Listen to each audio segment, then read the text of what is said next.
IDTV మన ఉనికి మన వాణి.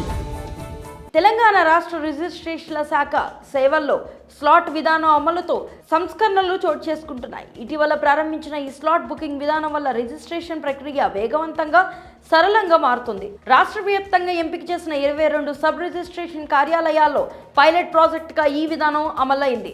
ప్రారంభమైన మొదటి రోజే 626 రిజిస్ట్రేషన్లు పూర్తయ్యాయి. ఒకప్పుడు గంటన్నర పాటు సాగే ఈ ప్రక్రియ ఇప్పుడు కేవలం అరగంటలోనే ముగిసిపోతుంది.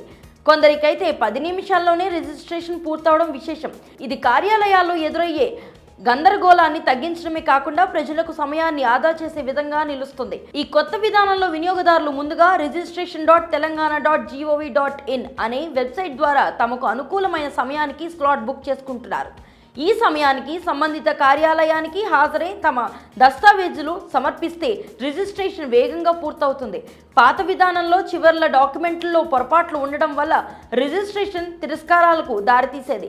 కానీ కొత్త విధానంలో ముందుగానే అన్ని వివరాలు వెబ్సైట్లో నమోదు చేయడం వల్ల అటువంటి సమస్యలు తగ్గాయి. వినియోగదారుల నుంచి కూడా ఈ మార్పులపై మంచి స్పందన వచ్చింది. ఇక ముందడుగు వేసి హైదరాబాద్లోని సరూర్ నగర్, చంపాపేట్ సబ్ రిజిస్ట్రేషన్ కార్యాలయాల్లో ఏఐ ఆధారిత రిజిస్ట్రేషన్ విధానాన్ని ప్రారంభించారు. ఈ విధానంలో వినియోగదారుల స్థానిక వివరాల ఆధారంగా ఏ కార్యాలయం అనుకూలమో సిస్టమ్ స్వయంగా నిర్ణయిస్తుంది. మొదటి రోజున సరూర్ నగర్లో 23, చంపాపేట్లో 15 రిజిస్ట్రేషన్లు జరగగా కొన్నిటిలో ప్రాంతాలు మారి రావడం జరిగింది. అయినా కూడా సాంకేతికతను ఉపయోగించి రిజిస్ట్రేషన్ ప్రక్రియ మరింత సమర్థవంతంగా నిర్వహించడానికి ఇది దోహదపడుతుంది. దారుల మోసాలకు, అవినీతి కార్యక్రమాలకు అడ్డుకట్ట వేయడంలో స్లాట్ విధానం కీలకంగా మారింది. ఇప్పుడు ప్రతి కార్యాలయంలో ఒక రోజుకు గరిష్టంగా 48 స్లాట్లు ఇవ్వడం ద్వారా అధిక జన సందోహాన్ని తగ్గించారు.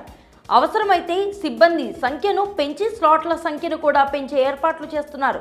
ఇది క్రమశిక్షణతో పాటు పారదర్శకతను కూడా తీసుకొస్తుంది. ఇకపై మధ్యవర్తుల అవసరం లేకుండా నేరుగా ప్రజలే తమ పనులను పూర్తి చేసుకోగలుగుతున్నారు. అలాగే కొన్ని సందర్భాల్లో వినియోగదారుల డాక్యుమెంట్ల వివరాలు సరిగ్గా నమోదు చేయకపోవడం వల్ల చిన్నపాటి జాప్యం జరగొచ్చునన్న విషయాన్ని అధికారులు గుర్తించారు. అయినా అలాంటి వారికి అదే రోజు మరొక అవకాశం ఇచ్చి ప్రక్రియను పూర్తి చేయడం అవుతుంది. ఇది వినియోగదారుల ప్రయోజనాన్ని దృష్టిలో పెట్టుకుని తీసుకున్న సానుకూల చర్యగా చెప్పొచ్చు. ఇంకొక ముఖ్యమైన అంశం ఏంటంటే ఇకపై నిషేధిత భూములపై రిజిస్ట్రేషన్ చేయడం కుదరదు. స్లాట్ బుకింగ్ సమయంలోనే సిస్టమ్ ఆ స్థలం ప్రభుత్వ భూమా లేదా నిషేధిత భూమా అన్నది గుర్తు చేస్తుంది. తప్పుగా నిషేధిత భూముల రిజిస్ట్రేషన్లకు ప్రయత్నించిన రెవెన్యూ శాఖ నుంచి ఎన్ఓసి లేని పరిస్థితుల్లో రిజిస్ట్రేషన్ జరగదు. ఇది అక్రమ లావాదేవీలకు అడ్డుకట్ట వేసే విధంగా నిలుస్తుంది.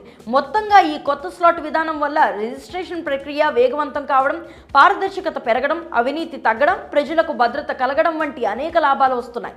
ఈ మార్పులు సాంకేతిక ఆధారంగా పరిపాలనలో ఎలాంటి పురోగతులు సాధించవచ్చో చూపిస్తున్న ఉత్తమ ఉదాహరణగా నిలుస్తున్నాయి. మరి ఈ విషయం కనుక మీకు ఉపయోగపడినట్లయితే మా ఛానల్ని సబ్స్క్రైబ్ చేసుకోండి.